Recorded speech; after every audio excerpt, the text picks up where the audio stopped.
Hello दोस्तों, मोबिलोग्राफी के इस नए एपिसोड में आप सबका स्वागत है।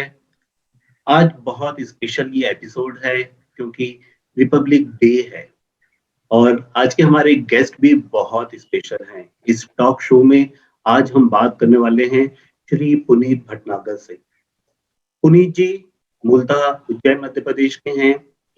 बहुत सालों से शायद कुछ 25-30 सालों से वो मुंबई में हैं और एक लंबा सफर उन्होंने एडवर्टाइजिंग की दुनिया के साथ में तय किया है। कुछ बहुत बड़े-बड़े एड कैंपेन्स जो हमने टेलीविजन पे देखे या मुंबई के लोगों ने बड़े-बड़े होर्डिंग्स पे देखे होंगे, फ्लाईओवर्स पे, यहाँ-वहाँ ऊँची बिल्डिंग्स पे। उन एड कैंपेन्स के साथ में पुनीत जी का नाता रहा है। करंटली पुनीत जी क्रिएटिव आइडियाज और लोगों के अंदर क्रिएटिविटी डेवलप करने का काम करते हैं। क्रिएटिव कमांडोज इनका एक बहुत बड़ा मूवमेंट है और लोगों के अंदर क्रिएटिविटी जगाना, एनहांस करना और उनको बताना कि किस तरीके से एक फ्रूटफुल लाइफ की तरफ हम बढ़ सकते हैं। ये पुनीत जी लगातार कर रहे हैं और बहुत खुशी की बात है कि पुनीत जी पिछले कुछ वर्षों से हमारे मोबिलोग्राफी के साथ भी जुड़े हुए हैं। बहुत गजब के मोटिवेटर हैं, लगातार हमको ऑब्जर्व करते हैं।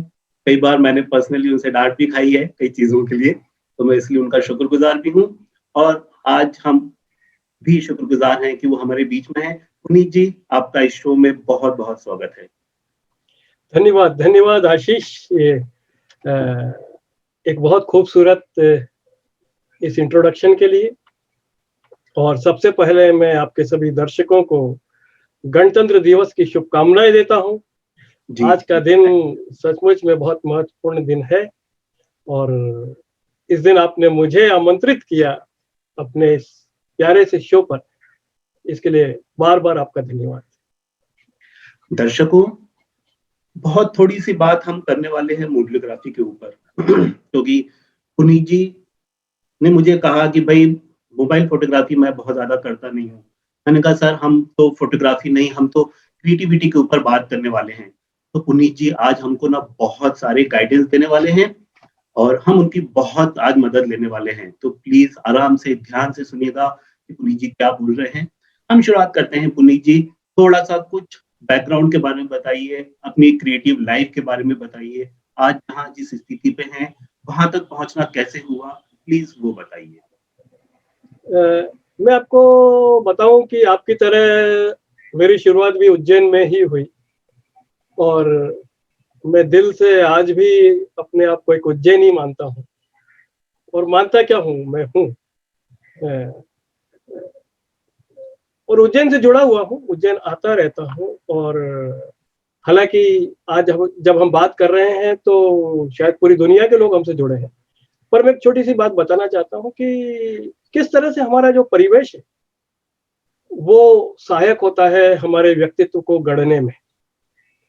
तो जब मैं उज्जैन में था, मुझे आज भी याद है कि लगातार उज्जैन में कुछ न कुछ कार्यक्रम होते रहते थे। लेखन प्रतियोगिताएं होती थी, वाद विवाद प्रतियोगिताएं होती थी, कुछ एग्जीबिशंस लगती थी। कालिदास समारोह तो हम सब लोगों के लिए एक बहुत प्रिय वक्त हुआ करता था, जब हम देश और दुनिया के बड़े बड़े कलाकारों को उज्जैन में बैठकर देख सकते थे, सुन सकते थे। तो मेरा ऐसा मानना है कि ये वो क्रूसिबल था जिसको मैं बोलता हूँ, क्रिएटिव क्रूसिबल था। तो उज्जैन मेरी नज़र में वो जगह है जहाँ पर क्रिएटिविटी को परवान चढ़ने के लिए बहुत मौके हैं। और मैं ऐसा इसलिए कह रहा हूँ कि ये मैंने खुद महसूस किया है। और जैसा कि मैंने कहा, परवान चढ़ने के लिए, तो बाद में शायद बड़े स्तर पर काम करने के लिए आपको दुनिया में निकलना पड़े, अपना काम दुनिया को दिखाना पड़े, पर उसकी जो प्रारंभिक पाठशाला है वो उज्जैन बहुत अच्छी पाठशाला है। और आज भी, पर एक बहुत महत्वपूर्ण बात यहाँ मैं आपसे कहना चाहता हूँ कि छोटे शहरों में हम लोग जिस तरह से बात करते हैं, जिस तरह से भाषा का इस्तेमाल करते हैं, वो बहुत क्रिएटिव होती है। बड़ा बड़ा रोचक होता है उन बातचीतों को सुनना। तो अगर आपने बहुत सारी फिल्में देखी हैं, आजकल बहुत सारी फिल्में आ रही हैं जिनमें छोटे शहर खास तौर से होते हैं, तो वहाँ का जो तेवर है, वहाँ के जो मुहावरे हैं, उनमें जो मिठास है वही बात उज्जैन में थी। और लेकिन एक बात मैं कहना चाहता हूँ कि हम सब लोग बहुत क्रिएटिव होते हैं, लेकिन वो क्रिएटिव होते हैं, उसका कोई मकसद नहीं होता उस क्रिएटिविटी का, बस जिंदगी जी रहे हैं, मजे में जी रहे हैं। लेकिन क्या हुआ, कहीं ना कहीं मेरे मन में एडवर्टाइजिंग की दुनिया में जाना है ऐसा विचार आ गया था। और मैं उज्जैन में इंजीनियरिंग करने के बाद एमबीए कर रहा था वहीं जवाहरलाल नेहरू इंस्टीट्यूट से, और एडवर्टाइजिंग में जाना है ऐसा दिल में था। हालांकि बड़ी बड़ी हिंदुस्तान की जो एडवर्टाइजिंग कंपनियां हैं ना, वो उस जमाने में छोटे शहरों से लोगों को लेती नहीं थी उस जमाने, और हमको पता भी नहीं चलता था वो लोग कौन है, किधर है। पर यहाँ पे छोटा सा आपको मैं एक किस्सा बताना चाहता हूँ कि उज्जैन में इंदौर रोड पर एक पुराना आरटीओ हुआ करता था, अभी है या नहीं, या पुराना आरटीओ जाना भी जाता है कि नहीं मुझे पता नहीं है। वहां पर एक परवाना नगर है सामने, अच्छा। सुभाष नगर के पास में, और वहीं पे एक पानी का छोटा सा कुंड है।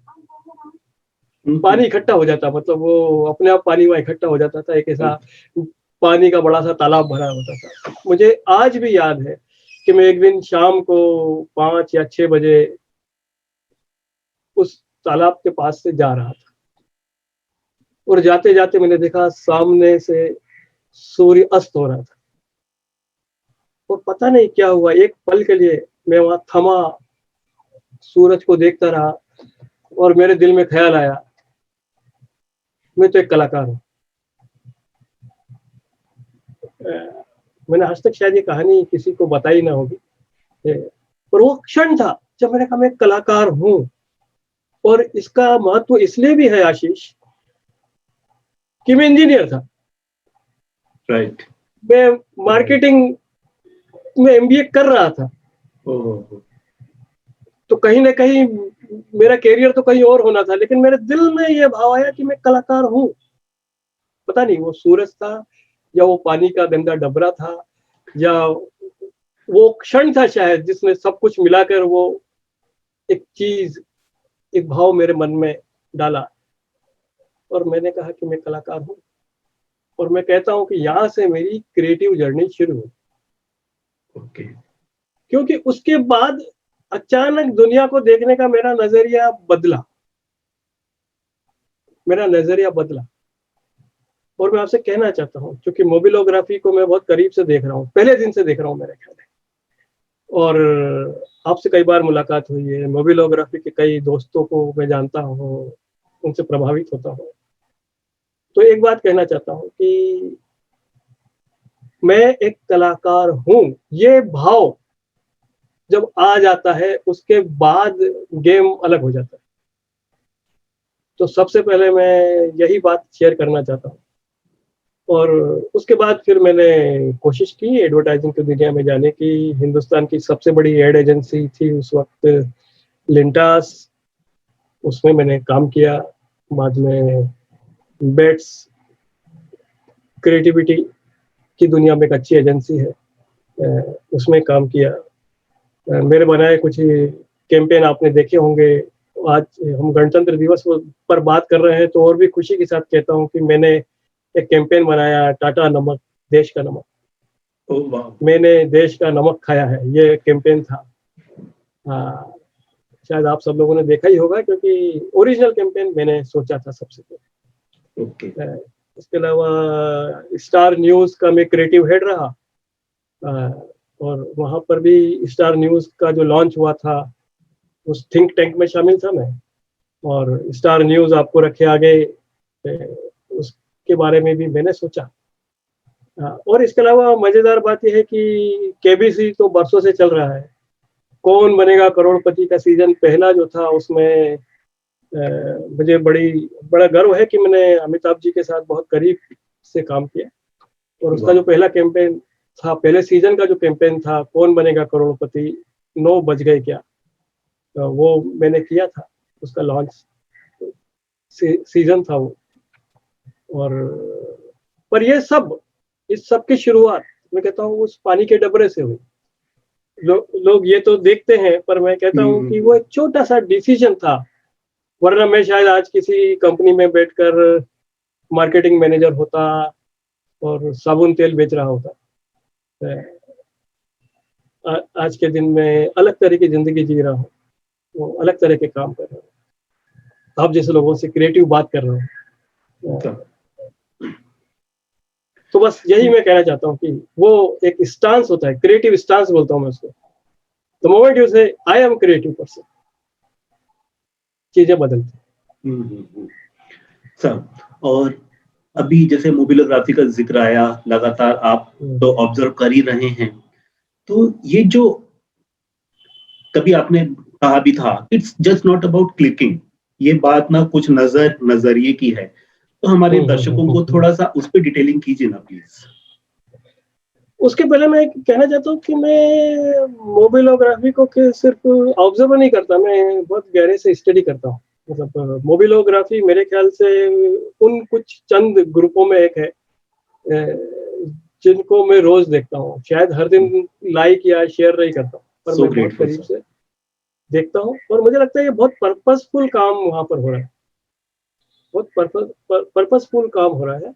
और आपके कुछ फोटोग्राफर दोस्त हैं जो गजब का काम कर रहे हैं। एक उनमें से नाम लेना बहुत जरूरी है, सुनील पारिक जी हैं।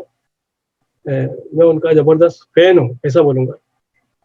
और एक बार मैंने उज्जैन के दोस्तों से बात कर रहा था तो मैंने यहाँ तक कह डाला था कि सुनील पारिक जी के चित्रों को देखकर कभी कभी मन में विनम्रता का भाव आता है। और वो जिस तरह की फोटोग्राफी कर रहे हैं वो गजब की है। साथ में एक और आपके सदस्य हैं दिग्विजय सिंह जी राठौर दिग्विजय सिंह राठौर, बहुत अच्छी फोटोग्राफी कर रहे हैं। और फोटोग्राफी के साथ साथ वो जो लिखते हैं साथ में, वो ब्लेंड भी बहुत अच्छा होता है शुरू से। पर मुझे ऐसा लगता है कि शुरू में आप लगातार कुछ न कुछ थीम पे काम करते थे कि पैरेलल लाइंस हैं, कंट्रास्ट है, इंडोर है, आउटडोर है। आई थिंक उस दौर में जो भी एक्सरसाइज हुई, जो भी थीम बेस्ड काम हुआ, उससे भी कई यंग फोटोग्राफर्स को हेल्प हुई होगी आगे बढ़ने में। और तो मोबिलोग्राफी के लिए जो काम आप कर रहे हैं, और आज तो जो आप यहाँ पर इस इंटरव्यू सीरीज के थ्रू आपने उसको एक अगले मुकाम तक लेके जा रहे हैं, तो इसके लिए मैं आपको बहुत धन्यवाद देता हूँ और आपका अभिवादन करता हूँ आशीष। That's great. और मैं आपको डांटता हूँ, ये खबर दर्शकों दोस्तों बहुत सच नहीं है। मैं सुझाव जरूर देता हूँ और प्रशंसा भी करता हूँ, जैसा कि आप देख रहे हैं। तो मैं दर्शकों को एक खास बात बताना चाहता हूँ कि दर्शकों, ये जो सीरीज है टॉक शो की, ये पुनीत जी की ही देन है, और ये उन्हीं का सुझाव था कुछ समय पहले कि आशीष ये करो, ये बहुत जरूरी है करना। और जब इसको स्टार्ट लिया तो ये चल निकला है, और ना बाकी दर्शकों का बहुत प्रतिसाद इसको मिला है। अब बहुत अच्छी तरह से कर रहे हैं और मुझे खुशी है कि इसके माध्यम से बहुत सारे नए लोगों तक हमारी बात पहुंचेगी। जी हाँ। तो दर्शकों, मैं ये बताना चाहूंगा कि जो पुनीत जी की जो स्पेशलाइज्ड ट्रेनिंग होती है वो बड़े बड़े कॉर्पोरेट हाउसेस में भी होती है, और साथ ही वो हमारे जैसे आम लोगों के लिए भी ना कुछ बहुत स्पेशलाइज्ड ट्रेनिंग उन्होंने डिजाइन की है। और ये क्रिएटिव कमांडोज जो है, ये एक बहुत ही गजब का सर का मूवमेंट है। तुम सर बताइए थोड़ा सा प्लीज हमको उसके बारे में। देखिए, ऐसा है आशीष कि लोग क्रिएटिविटी को सही संदर्भों में नहीं देखते। अक्सर जब लोग क्रिएटिविटी के बारे में बात करते हैं तो उनके दिमाग में होता है आर्ट क्रिएटिविटी का पर्यायवाची बन गया है। तो कोई अच्छा गाता है, लोग बोलते हैं ये बहुत क्रिएटिव लड़का है, अच्छा गाता है। या कोई बहुत अच्छा गिटार बजा रहा है तो बोलते हैं ये बहुत क्रिएटिव है। लेकिन क्रिएटिविटी जो है वो तो जिंदगी के हर क्षेत्र में लागू होती है। तो अगर कोई फिनांस में है तो वहां पे भी वो क्रिएटिव हो सकता है, कुछ नए आइडियाज सोच सकता है। मार्केटिंग में भी आइडियाज सोच सकता है। लेखन तो खैर कला का हिस्सा माना ही जाता है। बहुत सारे इंजीनियर्स हैं जो प्रॉब्लम सॉल्विंग के लिए क्रिएटिविटी का इस्तेमाल करते हैं। तो मेरा सोचना यह है कि क्रिएटिविटी जो है बेसिकली देखा जाए तो हम ह्यूमन बीइंग्स जो हैं, हम इतने आगे बढ़े इसलिए क्योंकि हम क्रिएटिव थे। वो चाहे पहिया बना तो उसको आगे कैसे ले जाया जाए, या चिंगारी जब पहली बार आग की भड़की तो उस चिंगारी से बड़ी बड़ी टरबाइन तक हम कैसे पहुंचे। ये क्रिएटिविटी जो है वो मनुष्य की प्रगति की कहानी है। तो इसलिए उसको केवल आर्ट तक सीमित रख के देखना ठीक नहीं। तो मेरा ऐसा मानना है कि कोई भी अगर कहीं भी कोई प्रॉब्लम है तो उसका एक क्रिएटिव सॉल्यूशन होता है और वो सॉल्यूशन मिलेगा। और मैं यहाँ पे प्रॉब्लम सॉल्यूशन की बात कर रहा हूँ, हालांकि मेरा क्रिएटिविटी का मापदंड थोड़ा बड़ा है, पर फिर भी अभी मैं जब बात कर रहा हूँ यहाँ पर तो मैं कह रहा हूँ कि तो जिस तरह से मैंने एक दिन सोचा कि जिस तरह से कमांडो लोगों को बुलाया जाता है, जब ऐसी परिस्थिति आ जाती है कि पुलिस फोर्स काम नहीं करती, सेना काम नहीं करती, तब कमांडोज को बुलाया जाता है। तो मैंने सोचा क्यों ना मैं भी ऐसे तरीके बनाऊं कि जिसके थ्रू हम कोई भी प्रॉब्लम को सॉल्व कर सकते हैं। तो क्रिएटिव कमांडो सोचने का एक तरीका है कि कोई ना कोई क्रिएटिव सॉल्यूशन तो हर प्रॉब्लम में, हर चैलेंज में, हर अपॉर्चुनिटी में छुपा हुआ है और ये अब हमारा काम है कि हम उसको कैसे निकालें।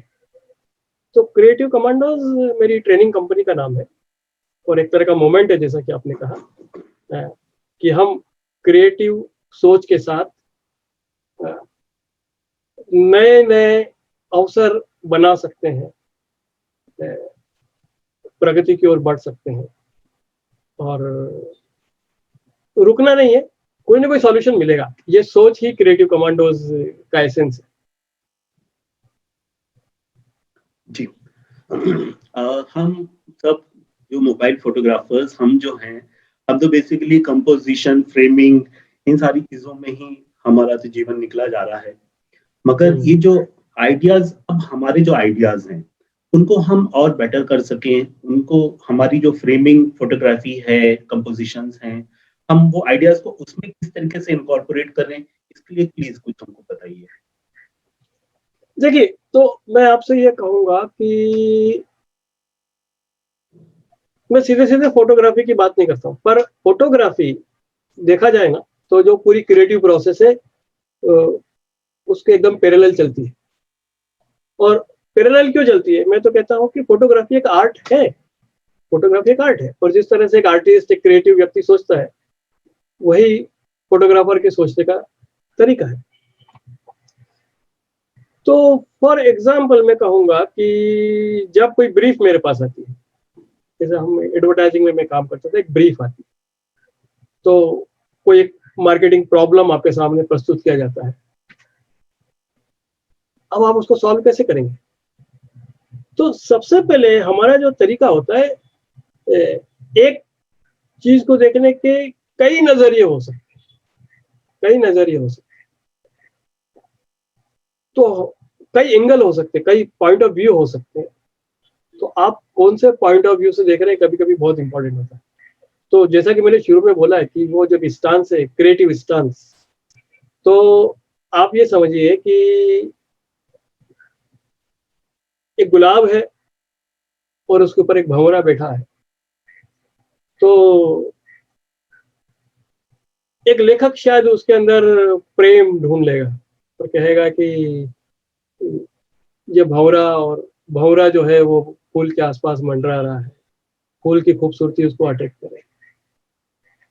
लेकिन अगर एक बायोलॉजिस्ट होगा, वैज्ञानिक होगा, तो वो कहेगा कि किस तरह से हमारी जो पूरी पूरी जो लाइफ साइकिल है वो किस तरह से जुड़ी हुई है, किस तरह से भंवरा यहाँ से कुछ ग्रेन्स, पोलन ग्रेन्स लेगा और उसको लेके दूसरे फूल पर बैठेगा और किस तरह से एक फूल से दूसरा फूल के गुणों का युग्मन होगा और नए फूल खिलेंगे।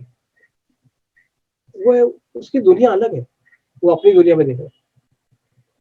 और तीसरा एक व्यक्ति ऐसा भी होगा जो बाजार में माल बेच रहा है और वो कहेगा अरे गुलकंद बहुत अच्छा बनने वाला है। राइट। तो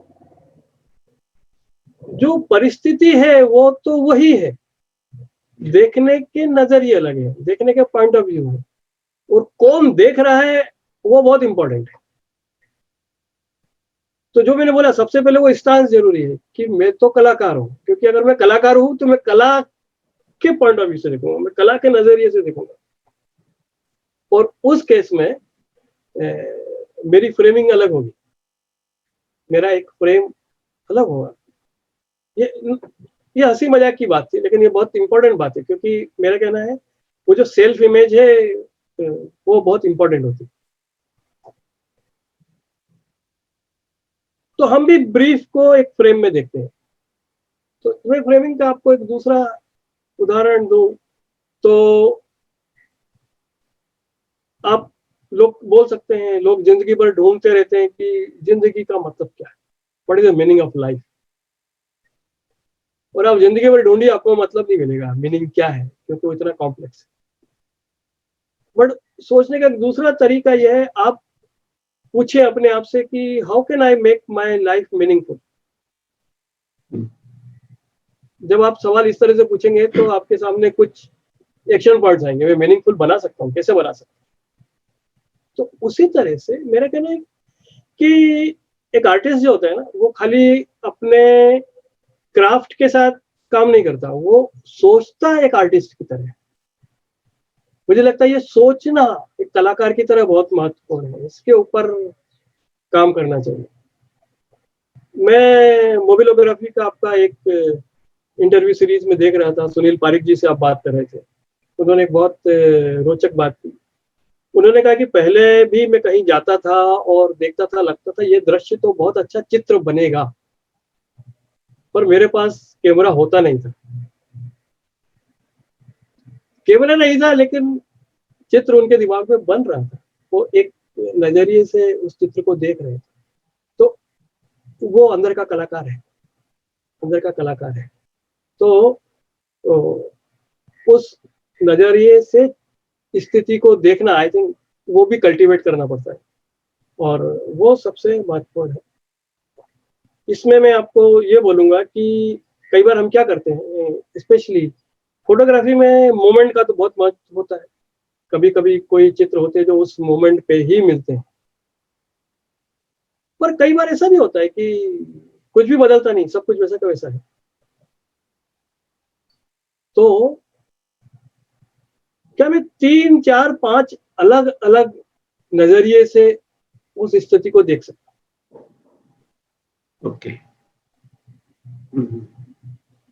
तो मैं अपने क्रिएटिविटी के वर्कशॉप में कई इस तरह की ट्रेनिंग में बात करता हूँ। तो फॉर एग्जांपल मैं कह रहा हूँ कि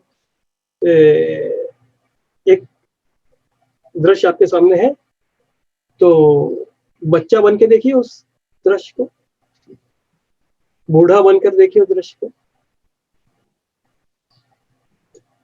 पुलिस बनकर देखिए उस दृश्य, और चोर बनकर देखिए उस दृश्य।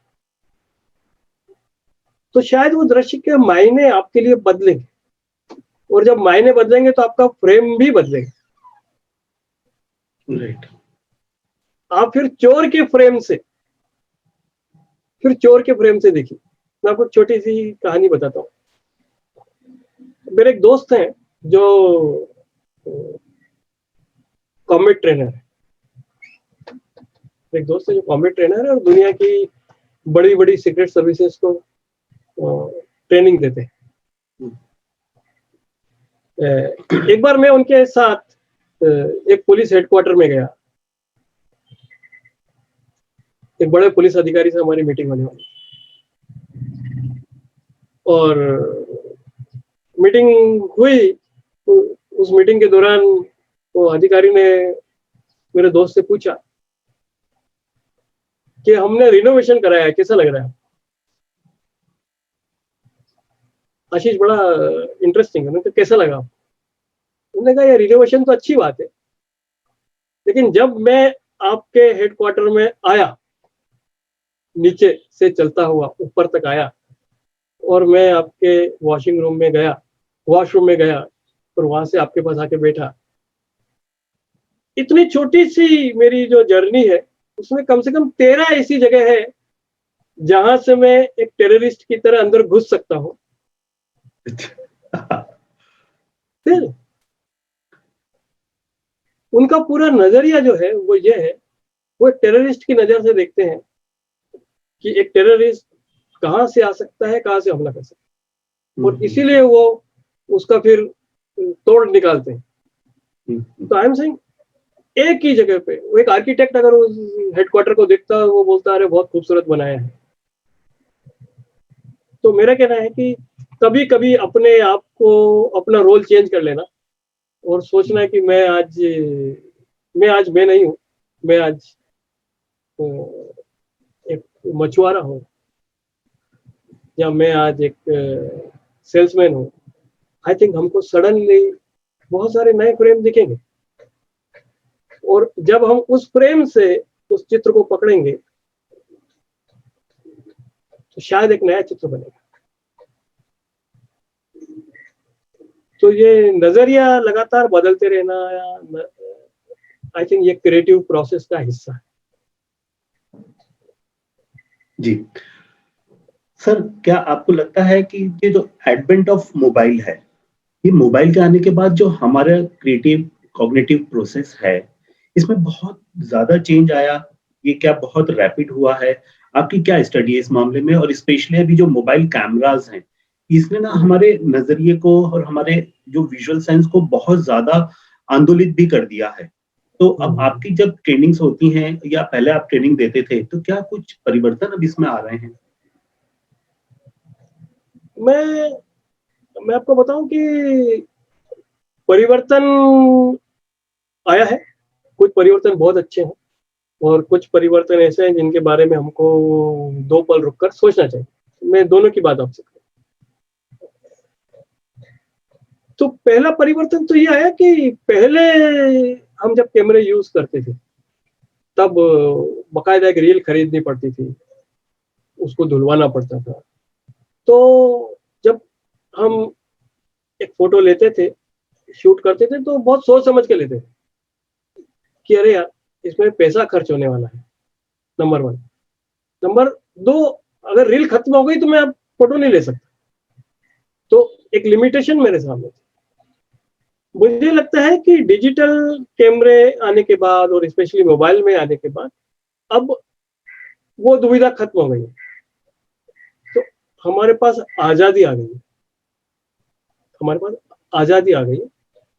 और क्रिएटिव भाषा में मैं बोलूं तो वी कैन एक्सपेरिमेंट मोर।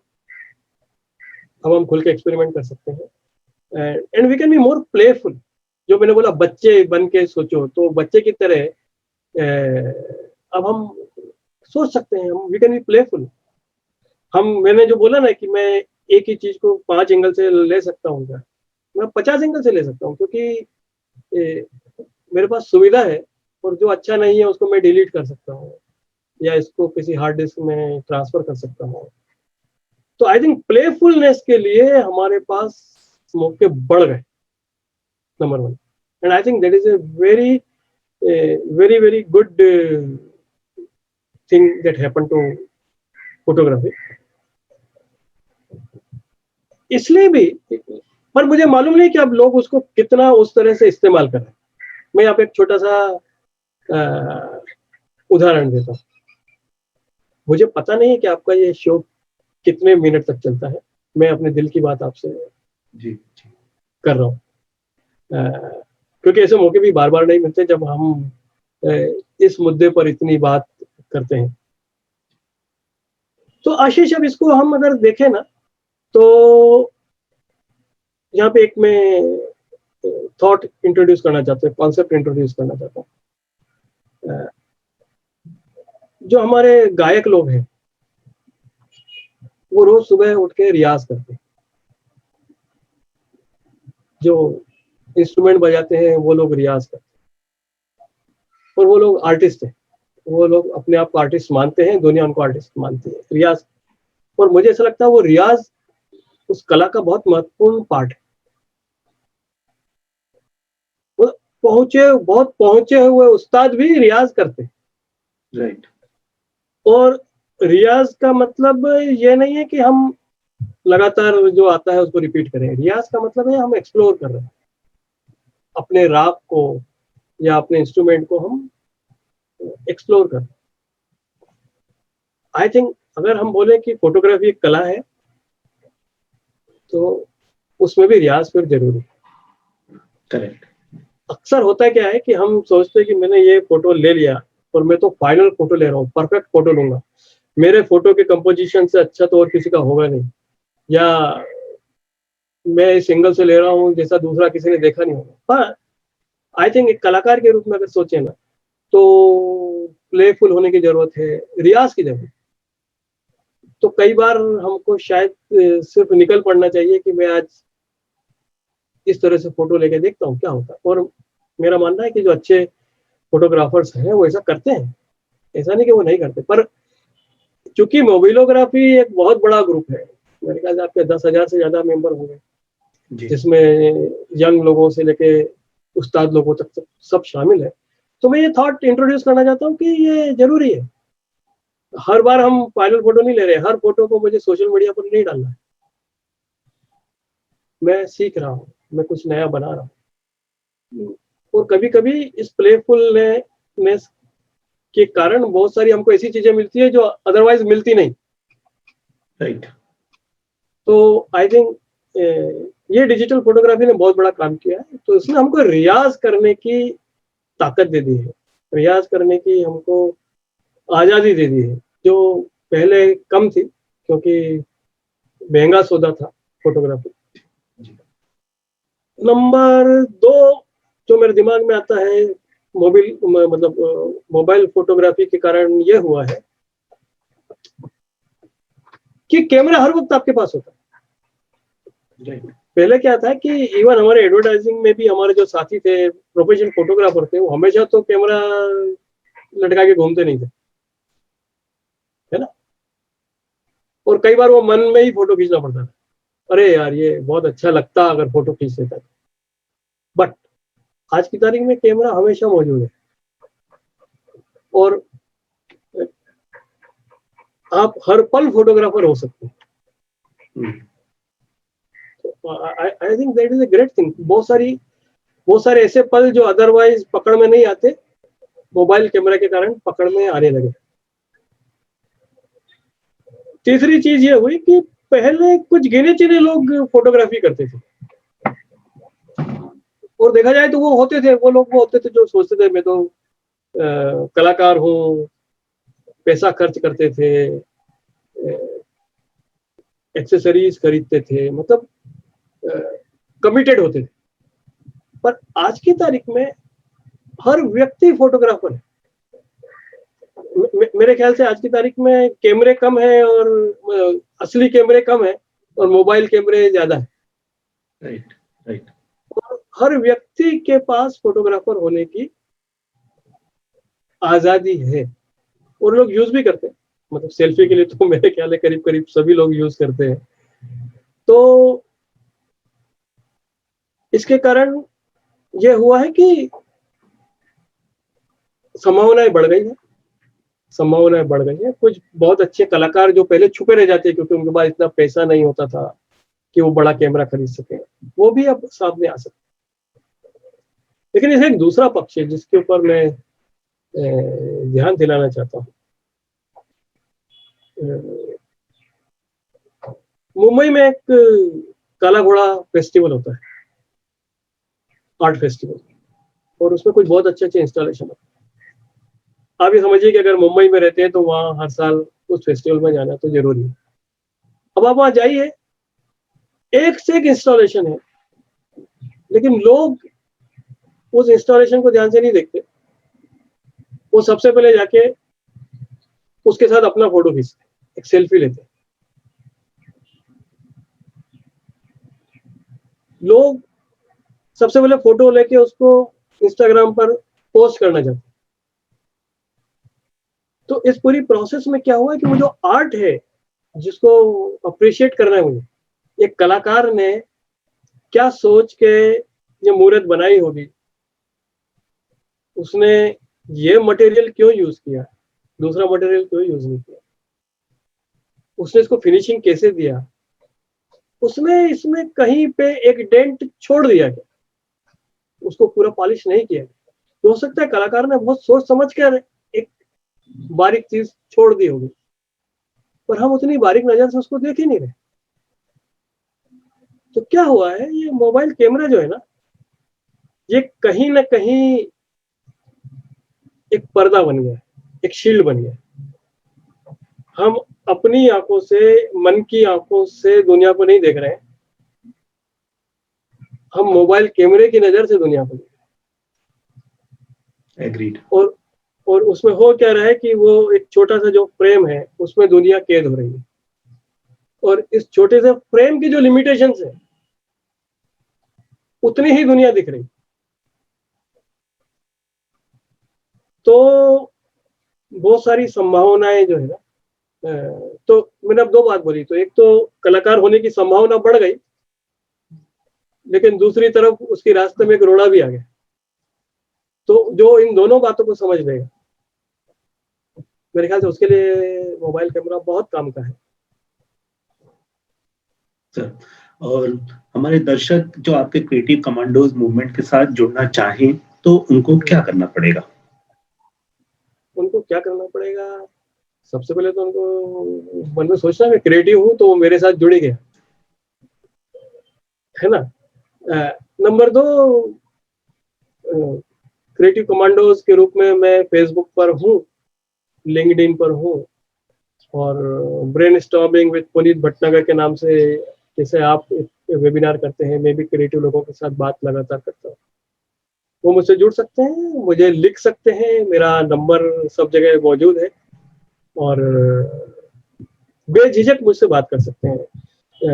कोई भी क्रिएटिव व्यक्ति मुझसे बात करता है तो मैं उससे बात करने के लिए लालायित रहता हूँ।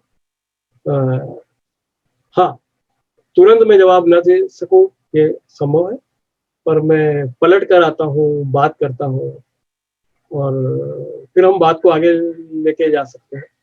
तो मेरा कहना है कि जुड़ने के लिए सबसे पहले उनको सोशल मीडिया पर मुझसे जुड़ना पड़ेगा, और फिर वहां से हमारी बातचीत शुरू हो जाएगी।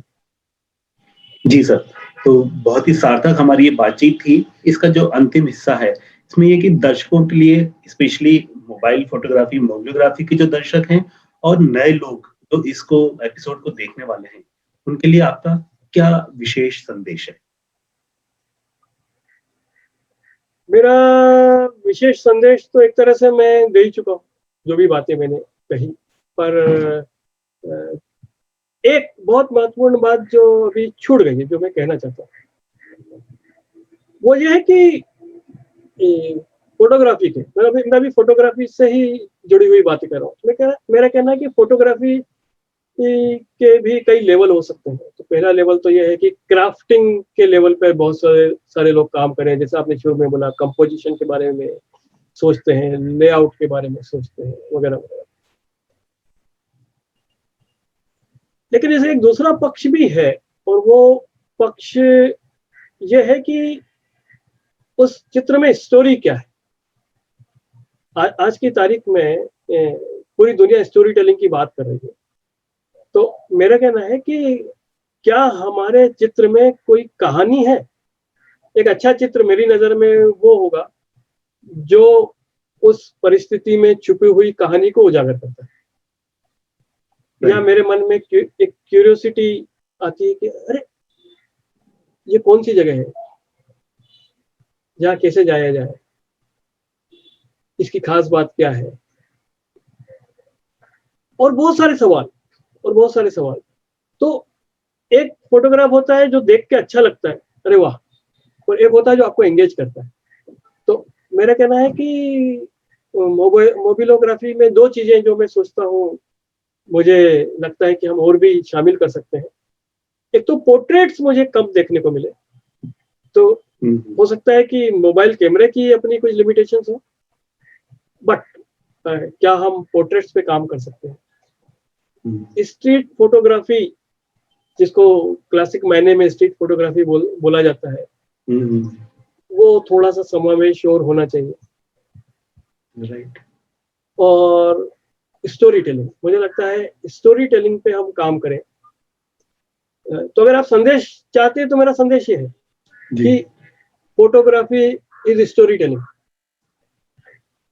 तो हम किस तरह से परिस्थिति में अपने शॉट में छुपी हुई स्टोरी को उजागर कर सकते हैं, और मे बी हम सीरीज ऑफ फोटोग्राफ्स के बारे में सोच सकते हैं।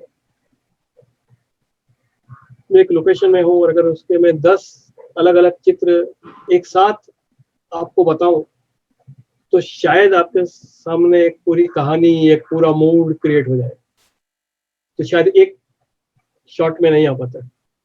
तो अगर हमारे कुछ दोस्त उस दिशा में आगे बढ़ेंगे तो मजा आ जाएगा। जी।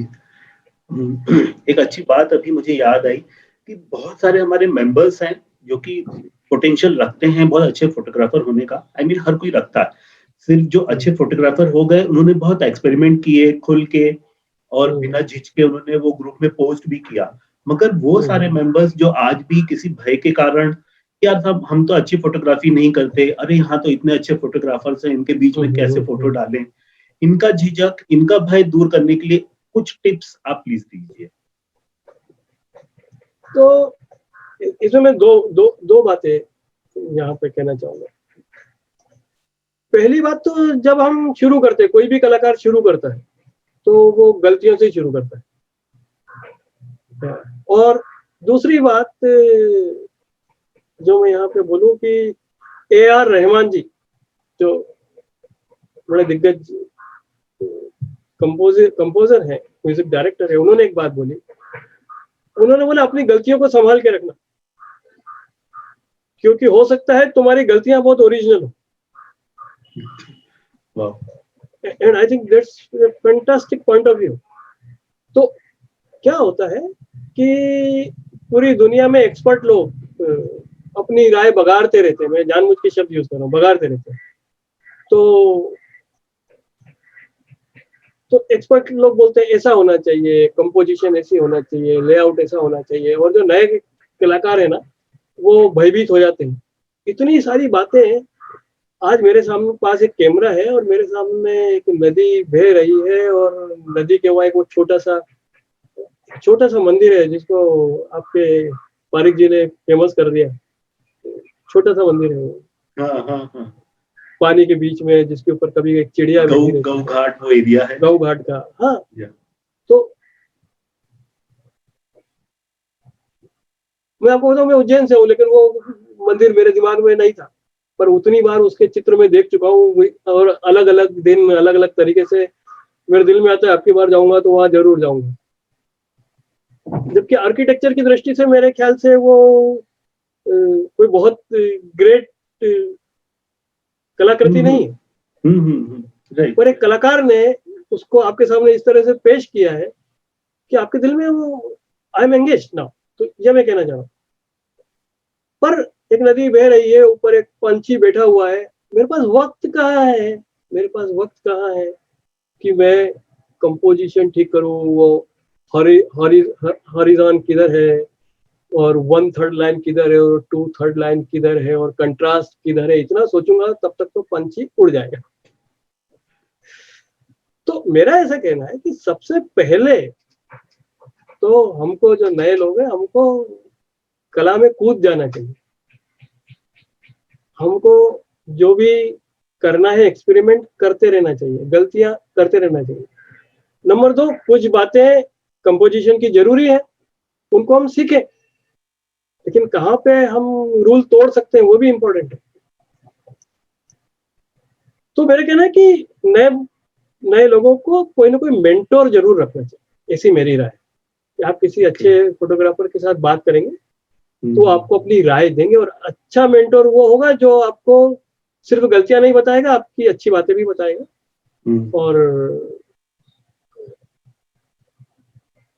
मेरा ऐसा मानना है कि शायद जो मोबिलोग्राफी ग्रुप है खास तौर से, वहां पे बहुत ज्यादा क्रिटिसिज्म होता नहीं है।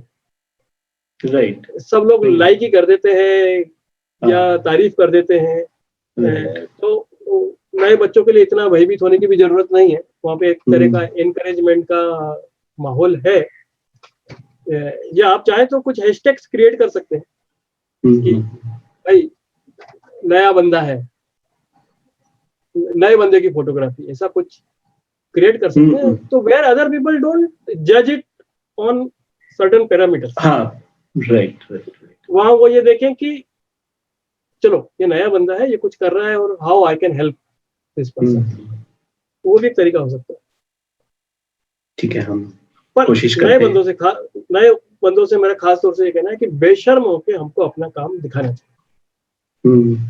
बहुत जरूरी। बेशर्म होना बहुत जरूरी है, नहीं तो हम कलाकार नहीं हो सकते।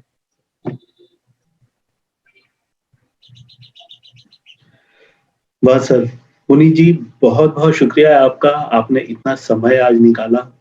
दर्शकों, पुनीत भटनागर जी बहुत व्यस्त रहते हैं। आप लोग को हैरानी होगी जान के कि लगातार इनकी न सिर्फ वर्कशॉप्स होती हैं, ये बहुत सुंदर टॉक शो भी रन करते हैं और बहुत सारी एक्टिविटीज में इन्वॉल्व हैं। मगर उन्होंने समय निकाला मोबिलोग्राफी के लिए, हम उनके शुक्रगुजार हैं। पुनीत जी, निवेदन है कि फिर कभी जब भी ऐसा मौका होगा, हमें जरूरत होगी हमारी क्रिएटिविटी को एनहांस करने के लिए, हम आपकी मदद के लिए फिर से आपके पास आएंगे। जरूर, प्लीज समय जरूर से हमें दीजिएगा। आशीष, मैं हमेशा आपके साथ हूँ, मैं मोबिलोग्राफी का हिस्सा हूँ, मेरे ख्याल से लीगल तौर पर शायद मैं उसका मेंबर भी हूँ,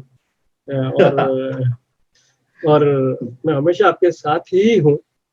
और अब तो वर्चुअली तो हम हमेशा बात कर ही सकते हैं। मैं बीच बीच में उज्जैन तो लगातार आता रहता हूँ और फिर आऊंगा तब वहां पर भी हम जो लोग होंगे उनके साथ बात कर सकते हैं। तो एक बार फिर गणतंत्र दिवस की शुभकामनाएं, और ये बहुत सुंदर और मीठा अनुभव आज आपने मुझे दिया, मोबिलोग्राफी के दोस्तों के साथ बात करने का अवसर दिया, इसके लिए बहुत बहुत धन्यवाद। और ये जो सम्मान आपने हमें, श्रोताओं को मैं बधाई देता हूँ। तो ये जो सम्मान आपने हमें दिया है पुनीत जी आज हमारे शो पे आके, इसके लिए हम भी बहुत बहुत आपके शुक्रगुजार हैं। तो दर्शकों, हमारे चित्र पुनीत भटनागर जी लगातार देख रहे हैं।